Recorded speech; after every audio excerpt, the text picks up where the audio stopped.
بسم اللہ الرحمن الرحیم۔ شروع اللہ کے نام سے جو بڑا مہربان نہایت رحم کرنے والا ہے۔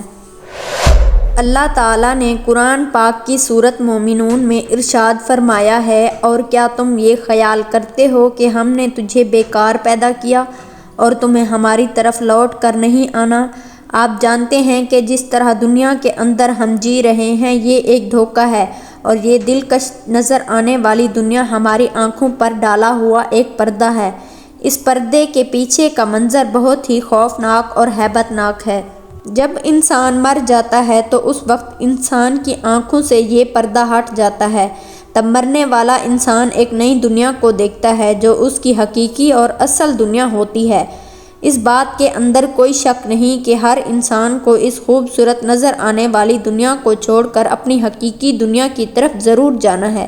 اس دنیا میں داخل ہونے کے بعد کبھی بھی انسان اس دنیا میں واپس لوٹ کر نہیں آئے گا۔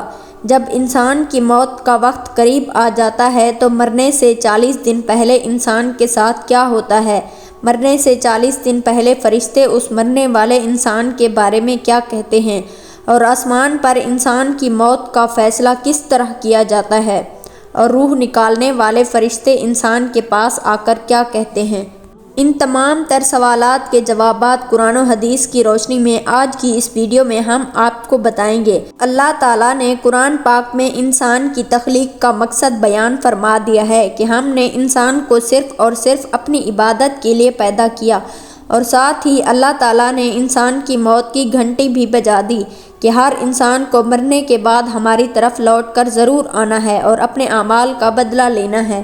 اللہ تعالیٰ کے عرش کے نیچے ایک درخت ہے جس کا نام شجرۃ المنتہیٰ یا سدرۃ المنتہیٰ ہے۔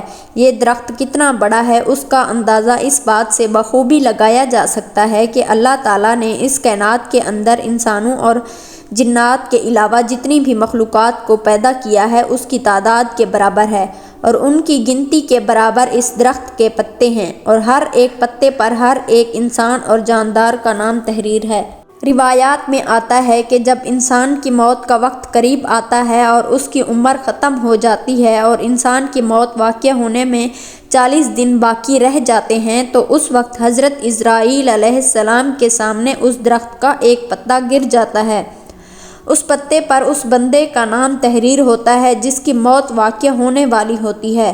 اس طرح جب شجرۃ المنتہیٰ سے جس انسان کے نام کا پتا گر جاتا ہے اس وقت آسمان کے تمام فرشتے اس شخص کو مردہ کہنا شروع ہو جاتے ہیں، اور وہ مرنے سے 40 دن پہلے فرشتوں کی لسٹ میں مردہ لکھ دیا جاتا ہے۔ اس طرح وہ انسان جس کے نام کا پتا گر جاتا ہے وہ دنیا میں 40 دن تک زندہ رہتا ہے۔ 40 دن کے بعد ملک الموت علیہ السلام اس کے پاس آتے ہیں اور اس شخص کے سامنے آ کر بیٹھ جاتے ہیں۔ اس وقت بندہ اپنی بیماری کی تکلیف میں ہوتا ہے۔ جب وہ ملک الموت علیہ السلام کو دیکھتا ہے تو ان کو دیکھ کر گھبرا جاتا ہے اور ان سے پوچھنے لگتا ہے کہ تم کون ہو؟ حضرت ملک علیہ السلام کہتے ہیں کہ میں ملک الموت ہوں اور میں تمہاری روح قبض کرنے کے لیے آیا ہوں۔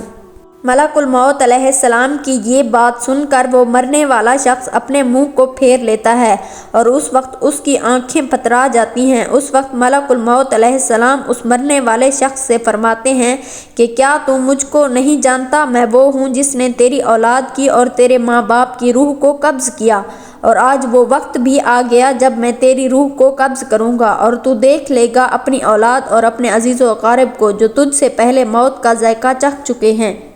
میں وہ موت ہوں جو تجھ سے پہلے اگلے لوگوں کو فنا کر چکی ہوں، بلکہ وہ لوگ تجھ سے زیادہ مالدار اور قوت و طاقت کے مالک تھے۔ اس کے بعد ملک الموت علیہ السلام اس مرنے والے شخص سے پوچھتے ہیں کیا تم نے دنیا کو کیسا پایا؟ تو مرنے والا شخص کہے گا کہ میں نے دنیا کو بے وفا اور مکار پایا۔ اس کے بعد اللہ تعالیٰ کے حکم سے دنیا اس شخص کے پاس آئے گی اور اس مرنے والے شخص سے کہے گی کہ اے نافرمان، تو نے اپنے رب کی کس قدر نافرمانی کی اور کس قدر تو نے گناہ کیے۔ تجھے بہت سارے لوگوں نے سمجھایا اور نصیحت کی باتیں سنائی لیکن تو نے کسی کی بات نہ مانی۔ تو یہ سمجھتا رہا کہ میں اس دنیا میں ہمیشہ ہمیشہ رہوں گا اور مجھے موت نہیں آنی۔ اس کے بعد وہ دنیا جس سے انسان ساری زندگی محبت کرتا رہا اور اپنی آخرت کو چھوڑ کر گناہوں کے اندر مبتلا رہا، اس وقت وہی دنیا اس کے مرنے والے شخص سے کہے گی کہ میں تجھ سے اور تیرے اعمال سے بیزار ہوں۔ پھر اس کے بعد اللہ تعالیٰ کے حکم سے اس مرنے والے شخص کا مال اس کے سامنے آئے گا اور اسے کہے گا کہ اے نافرمان، تو نے ناحق اور ناجائز طریقے سے مجھے حاصل کیا اور تو مجھ کو گناہوں کے اندر خرچ کرتا رہا۔ اگر تو اپنا مال غریبوں اور مسکینوں پر خرچ کرتا تو آج میں تیرے کام آتی۔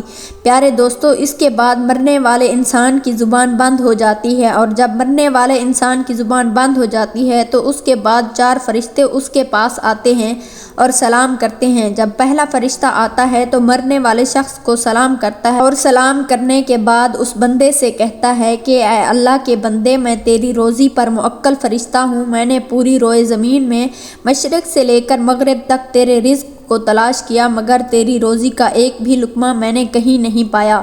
اس کے بعد دوسرا فرشتہ آتا ہے اور سلام کرنے کے بعد اس مرنے والے شخص سے کہتا ہے اے اللہ کے بندے، تیرے پانی پر موکل فرشتہ ہوں۔ میں نے پوری روئے زمین میں مشرق سے لے کر مغرب تک تیرے پینے کے پانی کو تلاش کیا، لیکن تیرے پینے کے لیے مجھے ایک قطرہ بھی نہ ملا۔ پھر اس کے بعد تیسرا فرشتہ آتا ہے اور سلام کرنے کے بعد کہتا ہے اے اللہ کے بندے، میں تیری سانس پر موکل فرشتہ ہوں۔ میں نے پوری روئے زمین میں مشرق سے لے کر مغرب تک تیری سانس کو تلاش کیا، مگر تیرے لیے ایک بھی سانس نہ پایا۔ اس کے بعد چوتھا فرشتہ اس مرنے والے شخص کے پاس آتا ہے اور سلام کرنے کے بعد کہتا ہے اے اللہ کے بندے، میں تیری عمر پر موکل فرشتہ ہوں۔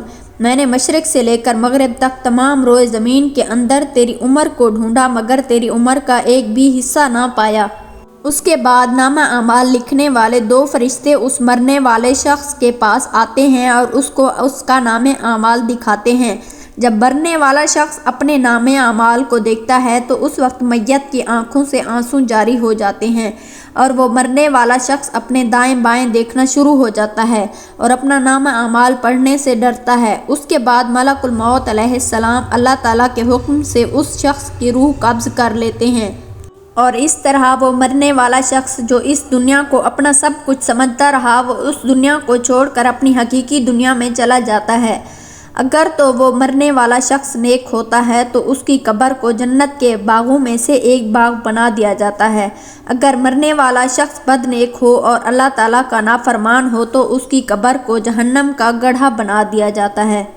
اللہ تعالیٰ سے دعا ہے کہ اللہ تعالیٰ ہمیں نیک اعمال کرنے کی توفیق عطا فرمائے اور حضور پاک صلی اللہ علیہ وآلہ وسلم کی محبت کے اندر جینا مرنا نصیب فرمائے۔